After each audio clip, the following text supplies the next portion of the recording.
अस्सलाम वालेकुम व्यूअर्स, आपको मेरे यूट्यूब चैनल मैथ विशाल पर खुश आमदीद। जैसा कि आपको मालूम है, हमने मैथ क्लास 9 न्यू सिलेबस का स्टार्ट किया हुआ है। हम पहुंचे एक्सरसाइज 1.3 पे। क्वेश्चन नंबर 5 और क्वेश्चन नंबर 6 आज हमने करना है। तो बच्चों, अगर आप दुनिया में आखिर में कामयाब होना चाहते हैं तो अपने वालिदैन की खिदमत करें, नमाज पढ़ते रहा करें। अल्लाह ताला आपको कामयाबी और काम मिलने है तो आप फरमाए। तो आज हमने करना है क्वेश्चन नंबर 5, द वेदर इन लाहौर। कहता है लाहौर का जो मौसम है वाज अनयूजुअली वार्म। कहता है गैर मामूली तौर पर वो जो है ना गर्म था, वाम गर्म होता है। During the summer of 2024 the TV news यानी कि टीवी वालों ने बताया है reported temperature as high as 48 degree Celsius. ये टेम्परेचर था वो 48 डिग्री सेल्सियस पर था। बाय यूजिंग फार्मूला, ये वाला फार्मूला इस्तेमाल करें। अगर आपको उन्होंने फार्मूला नाम भी दिया हो तो ये आपने खुद याद कर लेना है कि आपने डिग्री सेल्सियस को फ़ारेनहाइट में तब्दील करना है। तो ये वाला फार्मूला इस्तेमाल होगा, find the temperature as Fahrenheit scale. तो यहाँ पे सबसे पहले आपने लिखना है फॉर्मूला। तो फॉर्मूला आपके पास क्या है, ये 1 मिनट का सवाल है। Degree Celsius equal to 9/5 zero, ये फ़ारेनहाइट है, is equal to 9/5 degree Celsius plus आएगा 32। तो ये आएगा degree Fahrenheit is equal to 9/5 वैसे का वैसे ही। ये डिग्री सेल्सियस की जगह पे इसकी वैल्यू लगा देंगे। डिग्री सेल्सियस की आपके पास वैल्यू आपने दी है ये 48, तो मैं यहाँ पे लगा दूंगा 48 प्लस आएगा 32। अब आएगा degree Celsius Fahrenheit is equal to, अब 9 को 5 के साथ आपने डिवाइड करना है बच्चों।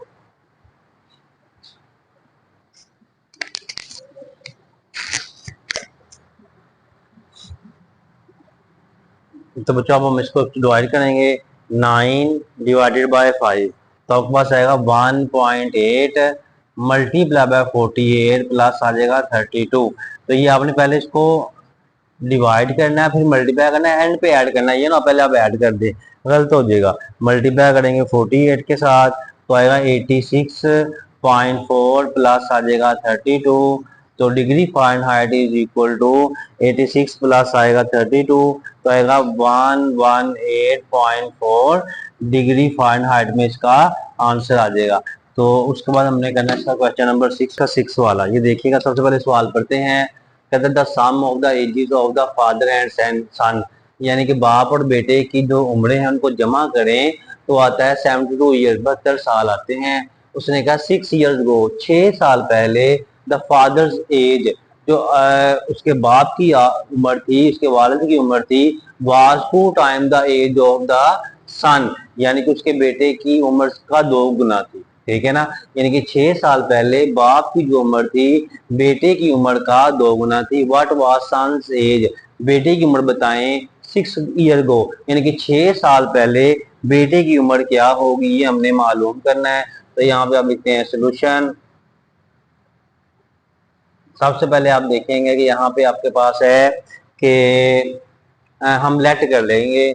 हमने लेट किया, लेट का मतलब फर्ज, लेट एज ऑफ सन, बल्कि आप ऐसे लिखें let current age of son, CURRENT। Current होती मौजूदा, ये दूसरा करंट है जो बिजली वाला करंट होता है। लेट करंट एज ऑफ सन। तो अब यहाँ पे करंट एज उसकी मौजूदा उम्र है x ईयर्स। ठीक है, यानी कि उसकी उम्र x साल किसकी, बेटे की। अब उसने कहा sum of the ages of the father and son is 72। तो अब अगर बेटे की उम्र x है तो फादर की उम्र क्या होगी, तो आप लिखेंगे father's age, father's current age. तो फादर की जो करंट एज क्या होगी, देखें ये दोनों को जमा किया था 70, यानी कि उसने कहा था sum of the age of the father and son, यानी कि बाप और बेटे की उम्र को जमा करेंगे तो तब आता है 72। ठीक है, अब हमने लेट ये किया था कि बेटे की उम्र x है। ठीक है ना, तो अगर बाप की उम्र क्या होगी, बाप की उम्र होगी, इसका मतलब है बेटे की उम्र जो है वो माइनस करेंगे बाप की उम्र में से, फिर ही बाप की उम्र आएगी ना, दोनों में से। ये एक्चुअली जो 72 है बाप और बेटे दोनों की उम्र है। जो 72 क्या है वो बाप और बेटे दोनों की उम्र है।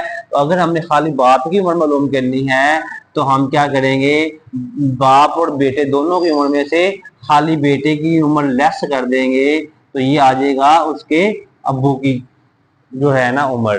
ठीक है, तो वापिस सुनिएगा, बेटे की उम्र x थी, बाप की और बेटे दोनों की उम्र 72 थी। अब हमने सिर्फ बाप की उम्र निकालनी है, तो दोनों में से जो सम ऑफ एजेस है उनमें से आप बेटे की उम्र माइनस कर देंगे तो खाली बाप की उम्र रह जाएगी।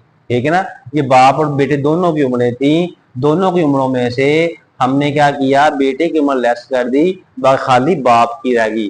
ठीक है, अब उसने कहा 6 year go the father age was 2 times the age of the son. अब देखो, अब लिखें 6 ईयर्स अगो, अब लिखें एज ऑफ, अब सन्स एज लिख लें, सन्स एज 6 ईयर अगो, यानी कि 6 साल पहले बेटे की उम्र क्या होगी। अब अगर बेटे की उम्र करंट ईयर ये थी, जब 6 साल पीछे गए, इसका मतलब 6 साल हम माइनस करेंगे, एक्स माइनस 6 ईयर्स रह जाएगा।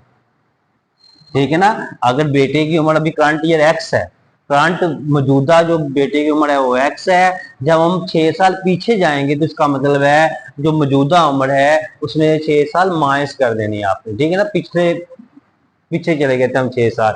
अगर अब बेटे की उम्र में से 6 साल निकालने हैं तो अब हम फादर की एज भी निकालेंगे 6 साल पुरानी, father's father's age 6 years ago. ठीक है, यानी कि बाप की उम्र क्या होगी 6 साल पहले, तो देखें करंट एज उसकी ये थी, तो मैं लिख दूंगा 72 माइनस एक्स, इसमें से भी आपने 6 माइनस कर देना है। अब इसको थोड़ा सॉल्व कर लेते हैं आप, 72 माइनस एक्स माइनस 6 होगा, तो अब आएगा 72 में 6 निकाल दी, बाकी आएगा 66 माइनस एक्स ईयर्स, यानी कि 6 साल पहले जो उम्र थी उसके अब्बा की वो है 66 माइनस एक्स ईयर। अब आप यहाँ पे देखेंगे अकॉर्डिंग टू गिवन कंडीशन, उसने कहा था, अब देखें यहाँ पे the father age was 2 times the age of the son, यानी कि उस जो 6 साल पहले 6 year go the father's age, 6 साल पहले फादर जो बाप की उम्र थी वो बेटे की उम्र का 2 गुना थी। अब लिखें 6 ईयर्स अगो, आप इसको लिख दें according to given condition, according to given condition. Given condition ये है कि 6 साल पहले, 6 साल पहले बाप की उम्र ये वाली थी 66 माइनस एक्स, ठीक है, इज इक्वल टू, और 6 साल पहले बेटे की उम्र थी ये वाली, सन एज 6 ईयर्स गो, 6 साल पहले एक्स माइनस 6 थी। अब उसने कहा है, दोबारा फिर पढ़िएगा, father age 6 years go father age was 2 time the age of the son, यानी कि बाप की उम्र 2 गुना है बेटी की उम्र से। देखिए बाप की उम्र पहले ही 2 गुना है, अगर मैंने दोनों को बराबर करना है तो मुझे क्या करना पड़ेगा, बेटे की उम्र को 2 के साथ मल्टीप्लाई करना है।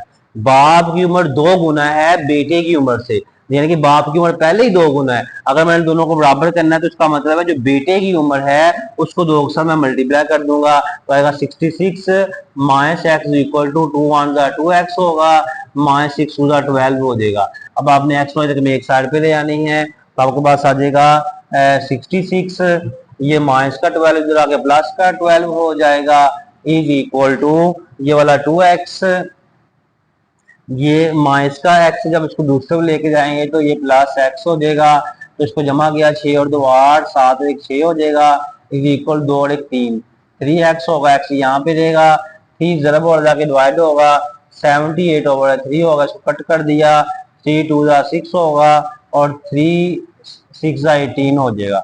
ये x आ गया, इसकी करंट ईयर की एज आई, यानी कि बेटे की करंट ईयर की एज x आ गई। उससे सवाल था what was the age of son, what was son's age 6 years ago, तो 6 साल पहले जो बेटे की उम्र थी वो क्या थी ये मालूम करनी है, तो 6 साल पहले बेटे की उम्र थी ये वाली x माइनस 6, तो x की वैल्यू 26 आई है, माइनस 6 वैसे ही, तो इसको माइनस कर दिया तो ये 20 ईयर्स जो है इसका आंसर है, यानी कि बेटे की उम्र 6 साल पहले थी। तो बच्चों उम्मीद है आपको समझ आ गई होगी। आपने हमारे यूट्यूब चैनल मैथ विशाल को सब्सक्राइब कर लेना है और बेल आइकन को प्रेस कर देना। बच्चों अगर आप दुनिया में आखिर में कामयाब होना चाहते हैं तो अपने वालिदैन की खिदमत करें, नमाज पढ़ते रहा करें। अल्लाह ताला को कामयाबी और काम मिले। आमीन। अल्लाह हाफिज।